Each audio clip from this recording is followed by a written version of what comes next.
నమస్తే, welcome to Nationalist hub. ఈరోజు ఒక విశిష్టమైన అతిథి నేషనలిస్ట్ హబ్ స్టూడియోలో ఉన్నారు. వారెవరో కాదు, భారత జాతీయ సమాచార కమిషనర్ ఉదయ్ మాహుర్కర్ గారు ప్రస్తుతం నేషనలిస్ట్ హబ్ స్టూడియోలో ఉన్నారు. వారికి స్వాగతం పలుకుదాం. నమస్కారం ఉదయ్ మాహుర్కర్ గారు, చర్చకు స్వాగతం.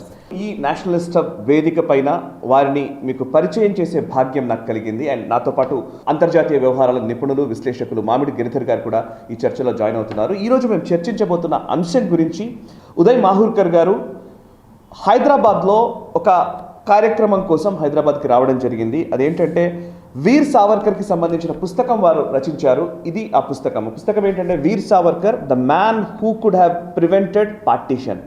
దేశ విభజనను వీర్ సావర్కర్ ఆపగలిగేవాడు అనేది వారు రాసిన పుస్తకం.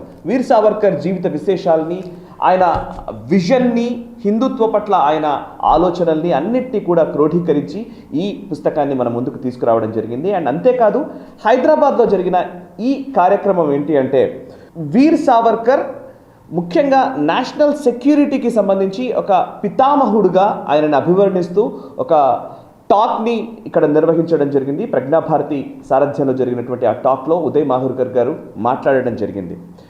ఈ రెండు అంశాల గురించి నేను చర్చించాలనుకుంటున్నాను. ఉదయ్ మాహుర్కర్ గారి దృష్టిలో వీర్ సావర్కర్ హిందుత్వ విధానం ఎటువంటిది, అండ్ దేశ భద్రత విషయంలో వీర్ సావర్కర్ విజన్ ఎలా ఉండేది అనే అంశాల గురించి ఈరోజు చర్చించబోతున్నాను. అండ్ ఉదయ్ మాహుర్కర్ గారి గురించి చెప్పాలి అని అంటే, ఆయన ప్రస్తుతం సెంట్రల్ ఇన్ఫర్మేషన్ కమిషనర్గా ఉన్నారు. అండ్ అంతకంటే ముందు 33 సంవత్సరాల పాటు ఇండియా టుడే మ్యాగజైన్కి వారు వర్క్ చేశారు. సీనియర్ డిప్యూటీ ఎడిటర్గా వారు పదవీ బాధ్యతలు నిర్వర్తించారు. అండ్ అంతేకాదు, అంతకుముందు 2 పుస్తకాలు కూడా వారు రిలీజ్ చేయడం జరిగింది. వారి నుంచి 2014లో centre stage inside the Narendra Modi model of governance అనే పుస్తకాన్ని వారు తీసుకురావడం జరిగింది, రచించడం జరిగింది. నరేంద్ర మోదీ ప్రధానమంత్రి కాబోయే వ్యక్తి అని మొట్టమొదట భారతదేశంలో ప్రకటించినటువంటి ఒక జర్నలిస్ట్ లేదా ఒక మేధావి వర్గం నుంచి వచ్చిన వ్యక్తి అంటే ఉదయ్ మాహుర్కర్ గారే. 2010లో ఆయన ప్రెడిక్ట్ చేయడం జరిగింది, నరేంద్ర మోదీ రాబోయే రోజుల్లో ప్రధానమంత్రి కాబోతున్నారు, దానికి కావాల్సిన పూర్తి అర్హతలు ఉన్నాయి అంటూ ఆయన చెప్పడం జరిగింది. అండ్ అంతేకాదు, 2017లో మోదీ ప్రధానిగా బాధ్యతలు స్వీకరించిన తర్వాత 3 సంవత్సరాలకు 2017లో మార్చింగ్ విత్ బిలియన్ అంటూ మోదీ 3 ఏళ్ల పాలన గురించి కూడా ఆయన అద్భుతమైన పుస్తకాన్ని మన ముందుకు తీసుకురావడం జరిగింది. అండ్ ఇప్పుడు ఈ వీర్ సావర్కర్కి సంబంధించిన పుస్తకాన్ని కూడా మన ముందుకు తీసుకొచ్చారు. దీనికి ఆర్ఎస్ఎస్ చీఫ్ మోహన్జీ భగవత్ ఫోర్వర్డ్ ముందు మాట రాయడం జరిగింది. సో ఇది ఉదయ్ మాహుర్కర్ గారికి సంబంధించిన ఒక బ్రీఫ్ ఇంట్రడక్షన్. ఇంతకంటే ఇంకా చాలా అంశాలు ఉదయ్ మాహుర్కర్ గారి నుంచి తెలుసుకోవాల్సినవి ఉన్నాయి. అండ్ ఈ పుస్తకానికి సంబంధించి కావచ్చు, వీర్ సావర్కర్ గురించి కావచ్చు, ప్రస్తుతం జరుగుతున్న పరిణామాలకు సంబంధించి కావచ్చు, వారు ఏ విషయాలు చెప్తారో తెలుసుకునే ప్రయత్నం చేద్దాం. అండ్ నాతో పాటు మామిడిగిరిధర్ గారు కూడా వారిని కొన్ని ప్రశ్నలు సంధించి విషయాల్ని తెలుసుకునే ప్రయత్నం చేయబోతున్నాం. Namaste sir, it's really a great privilege for us to be here in this Nationalist Hub platform, sir. Thank you very much for accepting our request. Welcome. And speaking to us. My first question is this, sir. Veer Savarkar, the man who could have prevented partition, the title of the book. And can you please explain about the title itself? Really, Veer Savarkar could have prevented the partition? Why didn't he? Veer Savarkar was released from internment in Ratnagiri in 1937. He was free to participate in politics in 1937. That's when he stepped into politics. Otherwise, 14 years he was in rigorous imprisonment. 13 years he was in Ratnagiri, where he was disallowed from participating in political activity. Correct? So, Veer Savarkar had a choice. He could have joined Congress also. Subhash Chandra Bose, Achyutrao Patwardhan, S.M. Joshi, such Congress leaders who were considered to be the leaders of the socialist bloc, they wanted Savarkar with them in the Congress party. But Savarkar refused. Savarkar said, Congress has gone so far ahead on the path of Muslim appeasement that it cannot retrace its steps. And to do Muslim appeasement in this country, in Bharatvarsha, at the cost of Hindu rights, is betrayal of the nation. And that time he issued a statement. It is better to stand in the last row of patriots than the first row of those who are indulging in Muslim appeasement at the cost of Hindu rights, which he called betrayal of the nation. Okay. Correct? So, how was the situation? I will tell you. Veer Savarkar was the first to see that this idea called Pakistan is taking shape. In 1930, Muhammad Iqbal, whose poetry our poets, recite without knowing that he wrote Sare Jahan Se Achha when he was a nationalist. Later on, he became a pan-Islamist. Correct. In 1930, when he had become a pan-Islamist, in the Lahore session of Indian Muslim League, he was a member of Indian Muslim League. He for the first time predicted that I see a separate nation for Indian Muslims in Sindh, Punjab, comprising Sindh, Punjab, Northwest Frontier Province and Baluchistan. Okay. Precisely today's Pakistan. Correct? Yeah. Correct. Then 2 years later, a Muslim called Rahmat Ali Chaudhry, he was from Jalandhar, he was a Gujjar Muslim, he was studying in Oxford. He coined the word Pakistan for this future Muslim homeland. Okay. And it was Jinnah who gave it shape. Okay. Correct? In 1936, Sindh was suddenly detached from Mumbai province. It was part of Mumbai state, old Mumbai state. And Savarkar was the first to see that things are moving in the direction of partition. And he called the detachment of Sindh by the British government at that time as a Muslim Anglo conspiracy. Okay. So Savarkar was first to see the danger of Pakistan. Pakistan word was there. Correct. From 1932 onwards, but nobody took it seriously. It was only Savarkar who took it seriously. Okay, correct. And therefore, he chose to join Hindu Mahasabha, a party which was dubbed as communal, but whose main job was to protect Hindu interest, because Congress was sacrificing Hindu interest for its Muslim appeasement. Basically, Congress model was Hindu-Muslim unity at Hindu cost. That was the Congress model. Correct? Yes. Savarkar, he launched a campaign to awaken the nation against the dangers of Muslim appeasement, and he was repeatedly hinting and later on saying openly that Pakistan can be a reality. Okay. So he was telling Congress leaders on one hand, and he was telling the people of the nation on the other hand. Correct? And what steps did he take? I'll tell you. In 1938, he saw that the number of Hindus in the then British Indian Army are much less as compared to Muslims in terms of their population ratio. And he had seen that Pakistan can happen in future. And if that day India is weaker than Pakistan in military terms, then India will have to pay further price. Further price. So he started a campaign for the militarization of Hindus. Correct? Which is what it did. Hindu Sabha started a campaign, and in the meantime, Second World War started. Correct. So, Britishers were in need of soldiers. Savarkar said that you see this as a great opportunity to join the army and learn arms, take arms training. Correct. He said once the gun is in your hands, where to turn the barrel is in your hands, you know. So he started this campaign, and see the effect of this campaign. From between 1939 and 1944, Muslim League or their leaders issued 4 warnings. 4 statements are there on record, saying that this Hindus entering this, recruiting in such large numbers in the army is very dangerous for us, because they knew that they will get Pakistan. So they knew the game. Only Congress was unaware. Okay. You get my point? So now what was the effect of this militarization campaign? Just imagine, had India been weaker at the time of independence, militarily, as compared to Pakistan, they took away Kashmir, a part of Kashmir. Correct. They were sharing border in Rajasthan, Gujarat, in Bengal. They could have attacked those territories also, had they been stronger than India militarily at the time of partition. So Savarkar's that drive really helped India post-partition also. Okay.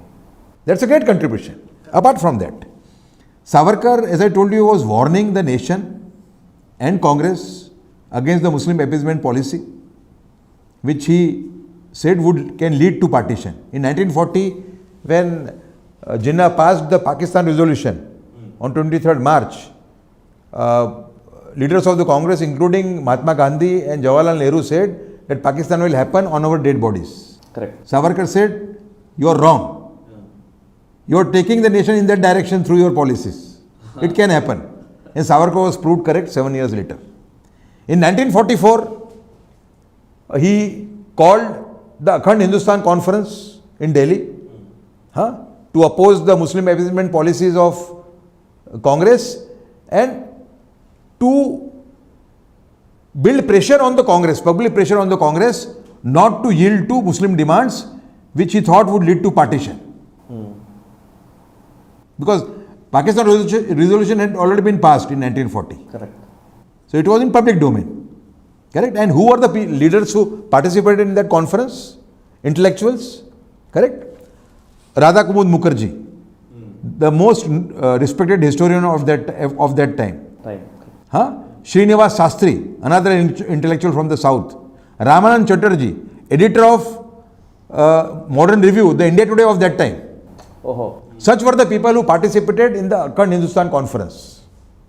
So, what I am saying is, he did his best to prevent partition. Now, why he lost? Correct. You see, Pakistan was granted within 15 days of Jinnah making this demand. Jinnah passed his resolution on 23rd March 1940. On 6th April 1940, within 15 days, Mahatma Gandhi wrote an article in, I think, Harijan or Young Leader, one of the two organs of Congress, He opposed partition, but his reasons were different. He would say that it will harm Hindu-Muslim unity. He was obsessed with Hindu-Muslim unity at any cost, as I told you earlier, correct? Correct. In the end, he writes, if 8 crore Muslims don't want to live in India, how can I prevent them? So he had granted partition within 15 days. You get my point? Correct, sir. Yeah, I got it. Yeah. Now, how flawed this strategy was. The day Muslim League make this demand, Pakistan, there were many Muslim leaders in the country who were opposing the idea. Sikandar Ayat Khan, Fazlul Haq, who later on went on to join Muslim League. All these people were opposing partition for various reasons. Correct? So what Congress should have done? Congress should have formed an anti-Pakistan front.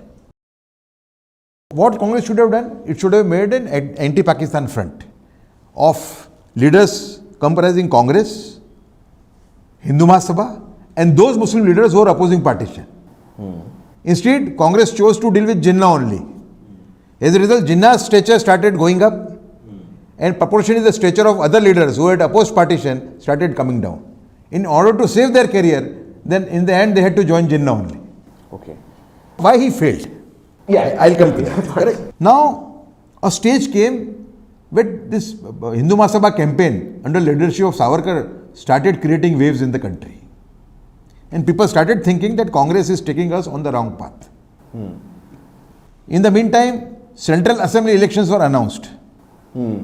Provincial Assembly elections were announced by British. The last 2 elections before partition, correct? The Congress got scared.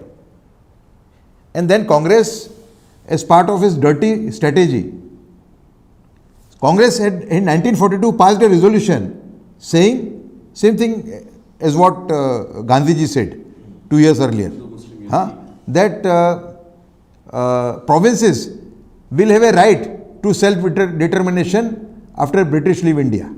Okay. Again granting partition, almost, correct? Granting partition, that's it. Against that, when they saw that they might lose the election or they might not do so well in the elections, they changed the tune and they said that we are also for Akhand Hindustan. Correct? Savarkar kept on warning the nation and the people of this country that look here, Congress is taking you for a ride. The moment the elections are over, Congress will again start kneeling before Muslim League and grant Pakistan. And same thing happened. But what happened? Because Congress hijacked the Akhand Hindustan slogan of Savarkar, Because Congress was a much bigger party than Hindu Mahasabha. It had a leader called Mahatma Gandhi who had a great standing in those days, Okay. Plus they used Sardar Patel also in that Okay, correct. for some rebel rousing. Correct?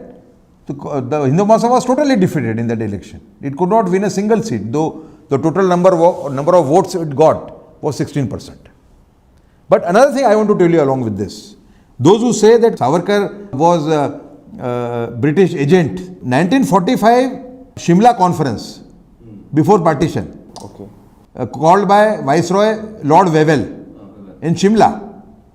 He did not call Hindu Mahasabha.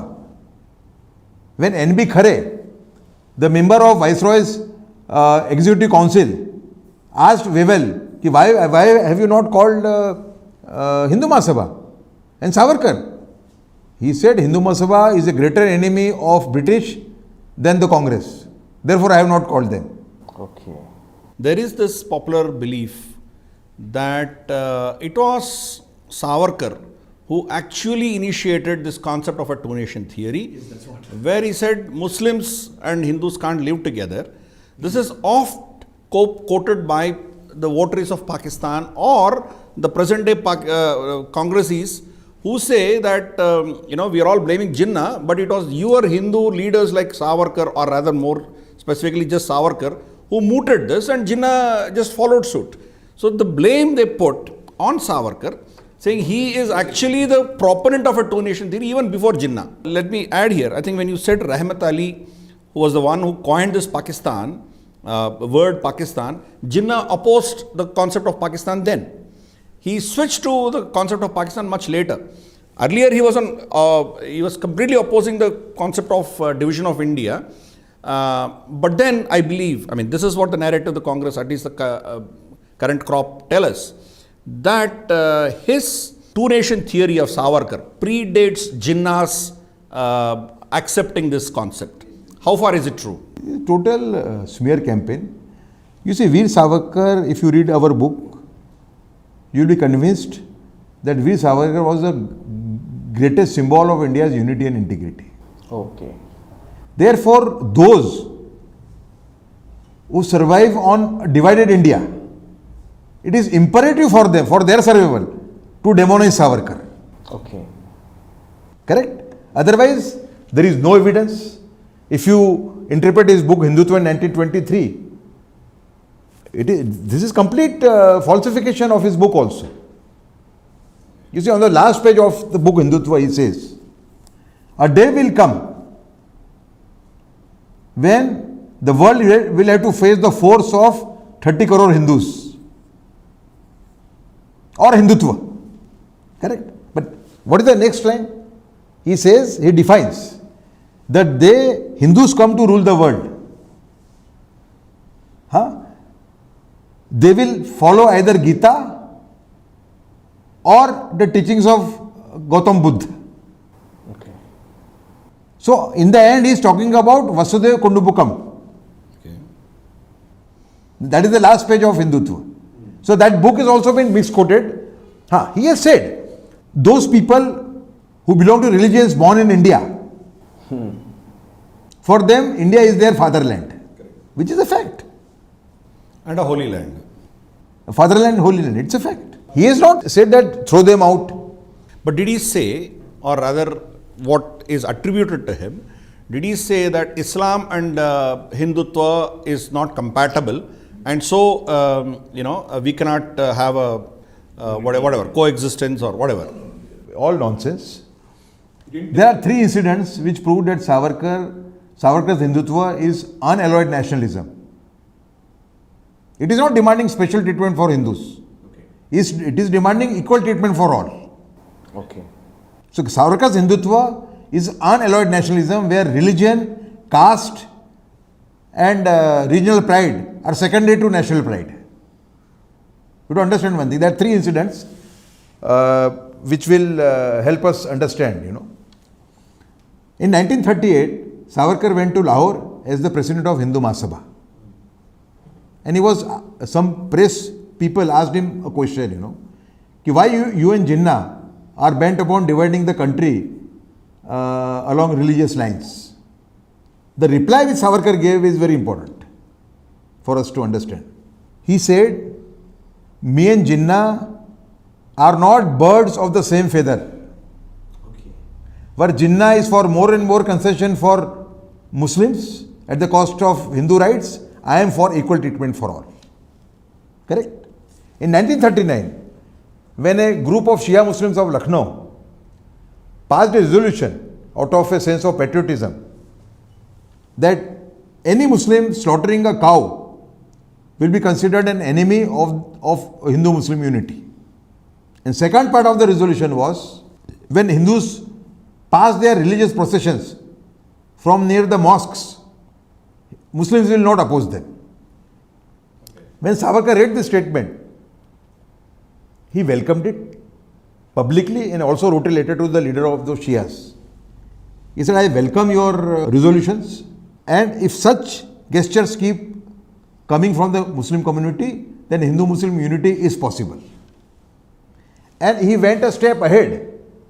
He said that since you have made such a genuine gesture, let me also assure you that we will try to convince Hindus not to deliberately pass their processions from near the mosque.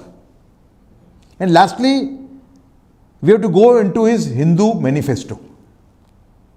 Hindu manifesto says that people of all religions and castes will have equal rights in independent India. Very nice. Goes a step further. He says if the puja archana, the prayers of religious minorities, he is hinting towards Muslims and Christians, is hindered in any way, the state will step in and protect them. But in the third place, he warns, nation will not allow creation of a nation within a nation in the name of religious minoritism, which is the story of India in the last 60 years. We gave them Pakistan. Yet we were following, our governments were doing, parties were doing Muslim appeasement. After having given Pakistan for Hindus, it was partition of motherland. Correct? After having given Pakistan to them, why should pro-Muslim policies continue in this country? So he was fighting that. And it's the kind of Muslim appeasement which has taken place in this country. Jinnah's 1940 resolution calling for Pakistan had two parts. First part was we Muslims of this country demand a separate nation. And second part was those Muslims who are left behind in India, how they will be treated. In that they had demanded preferential treatment.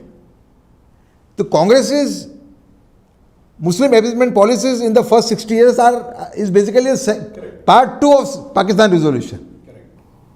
Second, during the Khilafat movement, Congress passed a resolution that independent India's foreign policy will take into consideration the religious obligations of the Muslims. Congress was following the same policy. In 1948, Israel was formed. One of the first resolutions which Israel passed was expressing gratitude to Hindus and India for the treatment they had given to Jews over the last 2000 years. Okay.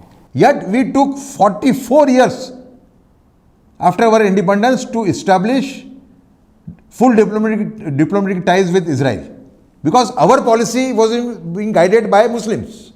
44 years, almost 44 years, the foreign policy of Pakistan and India was same with regard to Israel. You get my point? So Savarkar is being projected as a divisive figure only because Savarkar is the father of India's national security. If you look at the warnings he gave, he was like a Nostradamus for India's national security. All the problems India has faced on the national security front in the last 70 years, he predicted 60 to 80 years ago. Okay. Assam, Pakistan itself, in 1942, he told Kripalani, do you think that if we grant Pakistan, we will be able to live in peace? You won't be able to imagine the calamity which would befall Hindus in India if Pakistan is granted. Because those who are trying to force a separate nation at the point of civil war, if they get weapons in their hands, then you can imagine the kind of menace they will become. And in this book's foreword, Mohanji Bhagwatji stated in the foreword of this book is, this book is a guide for preventing another partition of the country. He said in this book that this book is a guide to fighting divisive forces to make India a great nation. And I have said in this in the book that this book is a guide to preventing another partition of the country by learning lessons from the first partition. Yeah, sitting in South India, sir, basically. It's in Telugu states, even in the Tamil Nadu, even Karnataka, the South India and North India divide is there. That's a political statements are being floated right now from the regional parties especially. And exactly the Gazwa-e-Hind, the Christian state, Christian country, like that statements are, we are listening the statements, right? So how do you say that Veer Savarkar is the solution for these divisive politics? Advocate appeasement of even an inch of anybody. So it is place for all those Muslims and Christians who want to live in the mainstream. Savarkar is acceptable for them. I remember one person when I wrote my first article on this subject in India Today's red platform Delhi 2015. That time one Tabligh Jamaat leader who is known to me called me up to tell me, Uday bhai, we read your article and if this is true, then what problem we have with Savarkar? So Savarkar's Hindutva is not against anybody. It is for unity of the nation. Unalloyed nationalism. Unconditional nationalism. Unconditional nationalism. No condition. Nation is supreme. Everything else is secondary, including religion. That is Savarkar's Hindutva. So let's get to this concept of religion. His concept of Hindu religion or Hindutva, whatever term that he wanted to coin, was far different from how the large majority of the country was probably following the same thing. I mean, he was not ritualistic. He was against a lot of things which are core practices of Hindutva, Hinduism, whatever you want to call that. How do you see this contradiction in his? He was considered to be more liberal, probably irreligious, or at least not a person who is known to be doing a lot of religious practices. Let's say, in contrast, somebody who lived along a contemporary of him, Guruji Golwalkar, was a practicing Hindu. He used to do Sandhya Vandan, Havan, everything. Whereas Savarkar was anything but that. So how do you see his concept of Hinduism in light of that? Was part cultural nationalism and part political Hindutva. Correct, okay. It is a mix of both. You see, he lived abroad for a very long time, So that influence is there. So that influence is there. On some of the things of Savarkar, I also don't agree with him totally, But the point today, what is the challenge before the challenge before the country? It's unity and integrity. Okay. That is the challenge. So only Savarkar's Hindutva can tackle it. Unapologetic Hindutva, which has place for people of all religions. For example, Emperor Akbar, much reviled by a section of Hindutva people. I personally believe that Emperor Akbar should get some marks because he was the first person in this country during the medieval period to stop temple destruction, to withdraw religious poll tax called jizya after 300 years of Muslim atrocities on Hindu population, correct? So he should get some marks. Some marks. You have to understand one thing, that he was also a Kattarvadi initially. Not as big as others, correct? He too destroyed quite a few temples. 1670, after 1670, he was a totally changed person. He was wedded to liberal ideas, correct? Now, a section of Hindutva lobby attacks Akbar, correct? And their hero is Savarkar, correct? Savarkar himself has appreciated Akbar. Oh? You see his works, yes? Okay. He has appreciated Akbar, he has appreciated Dara Shikoh. See, history is the way you look at it. Akbar also has a huge list of temples that he himself broke. with the help of Raja Man Singh and things like that. But yes, the other part is also right that he also did something to protect them. That's why some marks, not full marks. Not after 1570. That is falsification of history. Okay. Whatever Kattarwad he did was before 1570, not after 1570. Yes. He was a genuine convert to liberal ideas. You can say that. An interesting headline I have seen in this book, sir, which is, I want to understand that from you, which is Jinnah's Jihad in 3 parts. What is that Jinnah's Jihad and the present Jihad? I mean, is there any difference? The same Jihad here there? We are calling Calcutta killings as Jinnah's Jihad. And Punjab killings as Jihad number 2. Yeah. So that was Jihad only. Calcutta killings, if you read the account we have given, the Muslim League leaders, the way they were saying, the language they were using, it was jihadi language, absolutely. Okay. What we are trying to say, I'll extend this further, Yes, sir. Those who say that Jinnah was a great liberal are wrong. Even when he was liberal, he was not that great a liberal as you think. The 1916 Lucknow Pact was drafted by Jinnah for Lokmanya Tilak. The first Muslim appeasement by Congress of Muslims, by giving them against 100 seats in Muslim majority provinces, against 100 Hindu seats, Muslims were given 200, 300 seats. Oh. It was structured in such a manner. Correct? The entire thing was drafted by Jinnah. Okay. And same argument as today, we have to have Muslims ever mainstream, so they should be given something. Same argument. How can be Jinnah that great a liberal? You tell me. That is another revelation in this book. Okay. He was liberal, he opposed Khilafat, but he was never as great a liberal as he is projected. That is what I am saying. Because he had drafted the Lucknow Pact. Lucknow Pact, all historians agree, except the left historians, that Lucknow Pact was the first step in the direction of Muslim appeasement, and which Tilak also got misled by the Muslim strategists, correct? So, Jinnah drafted the Lucknow Pact. Probably it could be a little controversial, but I think we need to have an open debate in a society. So probably whatever it is, it's going to take us. Let's talk about it. What were its differences with RSS? Obviously, Hindu Mahasabha and RSS are not on the same page. Though Congress wants to paint both in the same bracket, and they attributed, for instance, Godse to be an RSS, which later on proved to be wrong. And there was obviously people moving back and forth between these two organizations. People, probably they had sympathy for both. Having said that, he was distinctly different from RSS. And the beauty is, in your book on Veer Savarkar, Mohanji Bhagwat is writing a foreword. Yes. So there is a mutual respect and also there is a difference. That is what we have said in this book. Yeah, so this is what I want you to help us know. Are quite well known. Okay. Savarkar once, as a rationalist, said that cow should not be worshipped as a holy animal, Correct? Yeah. Guruji, I think, opposed it, and so that is there in short, Yeah.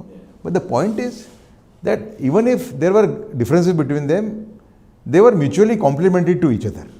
Just don't go by a few statements of Savarkar or few statements of Guruji. We have quoted here statements of Savarkar praising RSS.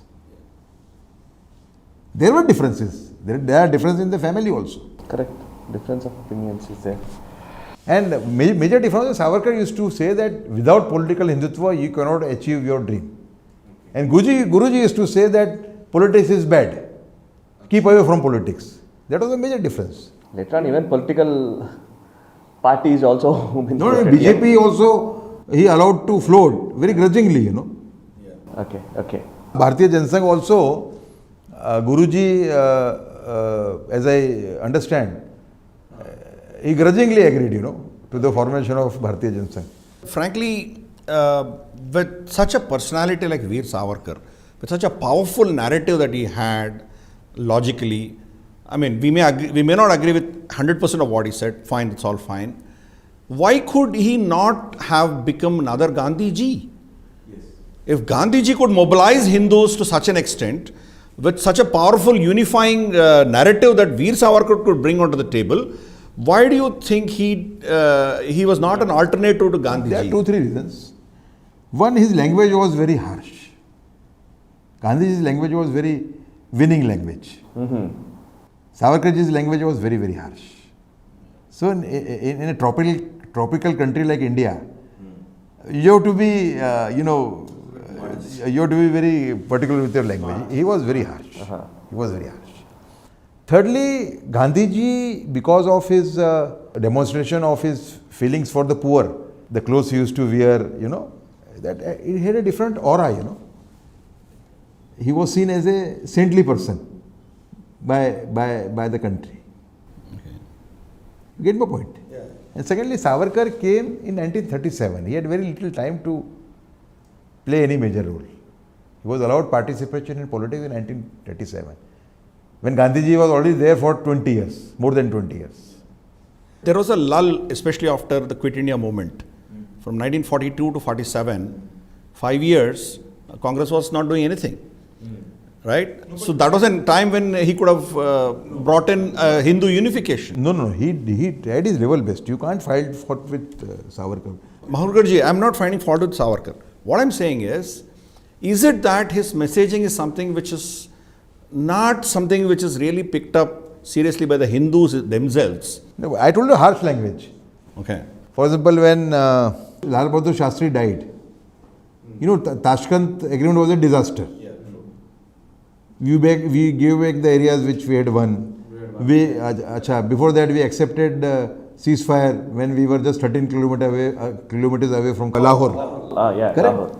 So now see, I am giving an example of his harshness. When Shastriji died, we have criticized that in this book. He said, I will not pay tribute to Lal Bahadur Shastri. He has done so much of damage to my motherland that I will not pay him tribute. Person who had died. This was, I think, slightly harsh, Slightly harsh. Yeah. Savarkar was a totally non-populist leader. No compromise on your beliefs. Okay. Congress was entirely into populism, including Mahatma Gandhi.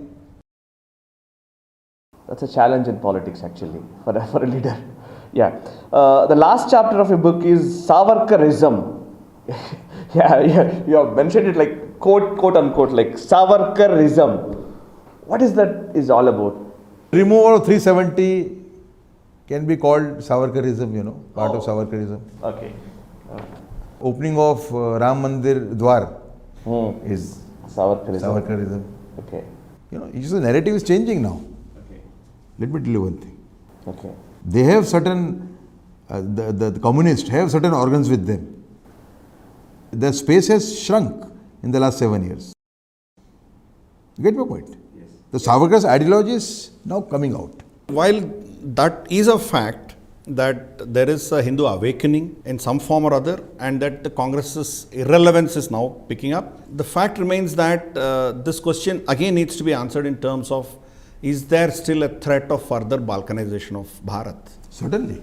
The optics, I think today's Savarkarji's Punya Tithi, right? Probably this is the best time for us to take lessons from him in terms of how do we prevent further balkanization given his wisdom. While this both is happening, while Hindu awakening is happening, there is also identity crisis or identity politics happening on the other side as well. What's your message in terms of picking up from Savarkar? Acquired a fair knowledge of how radical Islamic movements have been operating and how they are operating today. Correct? Certainly with the coming of power of this government in Delhi, they feel suddenly they are finding roadblocks. But they have not changed their direction. What is their vision? Their vision is to turn this country into a Muslim majority country. Through population increase, through demographic changes. That is their main objective. But then another thing also is very important if you want to prevent further balkanization. You see, we'll have to keep space for moderate Muslims. This whole thing of condemning the entire community is totally out of place. You have to, even if their percentage is less, you have to keep space for them.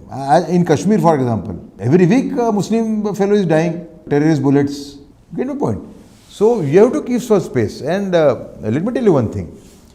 In the last 7 years since this government came, the operations against terrorists have been stepped up. 90% of the information has come from local Muslims. And the operation is done by Kashmir police. Kashmir police. Yes. Army supported them from behind. You have to keep space for them. Yeah, but Today I learnt in this program, there are 2 Muslim girls who have a startup, I was surprised. As it is, Muslim community does not have as many role models. Level of education is less, correct? Those who are doing good work, they have to be projected. You have to keep space for modern Muslims, which would mean if there are good people doing very well in their own communities, you project them. They become role models for the community. yeah, that's a good point. In fact, post Article 370, Kashmir has seen a spurt of pro-India voices who are vocal about it now. And this year, I think during the Republic Day function program, they went and hoisted a flag on, the Gantaghar of Lal Chowk. That was a major optics. I agree with you. But the problem is people who have occupied the so-called liberal space in the Muslim world are people like, let's say, Shabana Azmi and her husband are anything but liberal. When it comes to issues, when it comes to Islam and Muslim and Hindu issues, they invariably take the Islamic line, aside, and then they call themselves liberal. This is the problem. Farhan Akhtar comes out and then demonstrates against CAA. When the reporters asked him, he had no clue of what CAA was all about. So this is the problem. The so-called liberal Muslims, even if somebody wants to really, support them or bring them on board, like you said, Jinnah initially, though he was liberal, he was, pro-Muslim appeasement. So is the case with these guys. That is the problem. That is a question that is being raised by the Hindus. That dekhe to kisko dekhe, support kare to kisko kare. See Muslim leadership and Muslim people separately. Then and then you will get a reply to this. They are leaders who are, pan-Islamists but masquerading as liberals. You get my point? So you have to see Muslim population and Muslim leaders differently. Then and then you will be able to tackle this problem. Otherwise not. Previous books were on Prime Minister Narendra Modi, sir. I mean, when I was a chief minister, you wrote a book on his Gujarat's development model. After he became a prime minister also, you wrote a book. And now, what is your opinion? No, I have been proved correct to a large extent. Even today? Huh. Is there anything to be added? My first book was released 1 month before he became Prime Minister. That time somebody had taken my interview, and I had said that the arrival of Narendra Modi in Delhi, I said he is becoming Prime Minister. Okay. 1 month before. Okay. I said the arrival of Mr. Narendra Modi as Prime Minister will be a big shock to the favor-driven culture of Delhi. It is proved correct. There is a web portal called GEM, that GEM for procurement. For procurement, there is a portal called GEM. Yeah. Even private party can go there. Okay. It is actually meant for government people, Okay. It's a biggest example of how he has hit the middleman. Okay. GEM portal is a self-driven you can buy anything except planes. Okay. You can buy even jeep, car, everything you can buy through GEM portal. So he has made the most serious attempt in the last 70 years to remove middlemen. Okay. Most serious attempt. I think that is the greatest contribution of the Prime Minister to this country.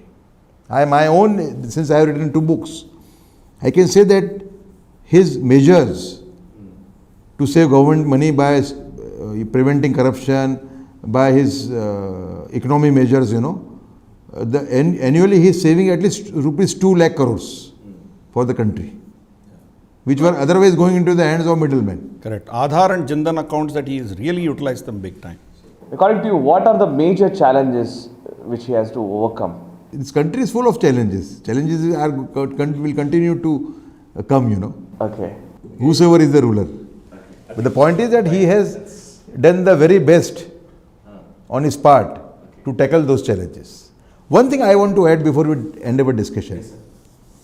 You see, this book tries to prove with a lot of authenticity, that Savarkar is the father of India's national security. Correct. Assam problem, Savarkar was the first leader to warn about Assam problem. China, Even the Pakistan, Andaman, importance of the Andaman. Andaman. China, most important is China. China was born in 1948, today's China. In 52, Savarkar was the first leader to tell the nation that China has overtaken India in military terms. And India has a problem on hands. And that time he had recommended that India should become a nuclear power. Had India become a nuclear power then, it would have been a superpower today. Then in 1954, when Jawaharlal Nehru came up with the principle of Panchashil, he evolved 5 mantras, which he said that if India and India's neighboring nations follow those mantras, they will be able to live in peace and brotherhood. That time Savarkar was the first to warn. Savarkar said, after way China has followed Tibet, if you talk with China in such weak terms, then China's thirst for swallowing foreign land will grow. And I will not be surprised if China attacks India and swallows India's land. He said in 54. 54. Which proved correct in 1962. Correct? In fact, 59 itself, they occupied Aksai Chin. The war happened in 62, but they were already in occupation before that. Then in 54, he issued another statement. He said, Jawaharlal Nehru, your Panchil comprises beads of the rosary. Mala, mala. Islamic rosary. While China's Panchil is bombs, missiles, tanks, machine guns. Savarkar used to believe that military greatness, without military greatness, no nation can become great. Correct. Biggest example is Taliban. Taliban is protector of Islam on this globe, correct? Most feared organization, which has thrown out even America, correct? Just see, China has committed untold atrocities on Uyghur Muslims just across the Afghanistan border in Xinjiang province. Correct. Yet Taliban is not able to challenge China. Correct. Get my point? So military greatness is a prerequisite for a nation which thinks of leading the world or becoming great. Secondly, he said that no two nations can be permanent friends or permanent enemies on the global stage. Okay. The relationship between two nations is driven by their needs, interests.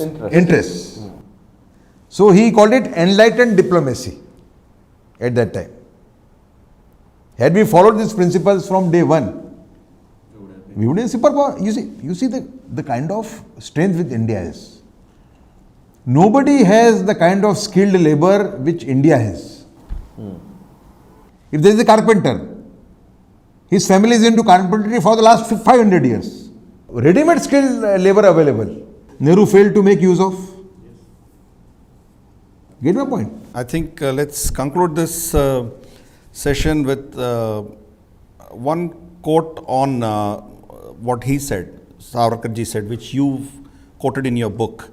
I'm reading from your book, 94th page. This is probably the richest tribute, in his own words, what he said, we can offer to Veer Savarkar on his Punyatithi. I would reject even Indrapad, the seat of Lord Indra, if that is the reward I am offered for becoming a non-Hindu, and instead would prefer to die as the last Hindu. That says everything. That says everything. That says everything about Savarkar. Yes. Wonderful conclusion. And thank you so much for bringing this to the audience and for the wonderful research that you have done in bringing out Veer Savarkar to the public. My co-author Chirayu Pandit has also contributed a lot. he actually was helping me with the book. But when I saw that he is making a significant contribution, I offered him to become my co-author. Strongly recommend each one of you, please pick up this book to not just learn about Veer Savarkar, but to learn to be a true patriotic and Hindu who can survive and who can let the Hindu civilization survive. Thank you a lot for your Thank great you very work. much, Udayji. Thank you very much, sir. Thanks a lot, MamidiGiridhar garu. Thank you very much. So, Veer Savarkar, ఈ పుస్తకం ఇమ్మీడియట్గా మీకు వీలుంటే ఈ పుస్తకాన్ని కొనే ప్రయత్నం చేయండి. దానికి సంబంధించిన లింక్ని నేను ఈ డిస్క్రిప్షన్లో పెట్టే ప్రయత్నం చేస్తాను. ఉదయ్ మాహుర్కర్ గారు, చిరాయు పండిట్ గారు రచించిన ఈ పుస్తకం ఖచ్చితంగా ప్రతి ఒక్కరి ఇంట్లో ఉండాల్సిన పుస్తకం. దీంట్లో ఉండే విషయాల్ని తెలుసుకొని మన నెక్స్ట్ జనరేషన్స్కి మనం అందించే ప్రయత్నం ఈ రోజు నుంచే మొదలు పెడదాం. చూస్తూనే ఉండండి నేషనలిస్ట్ హబ్, మనసా వాచా కర్మణ, దేశ హితం కోసం.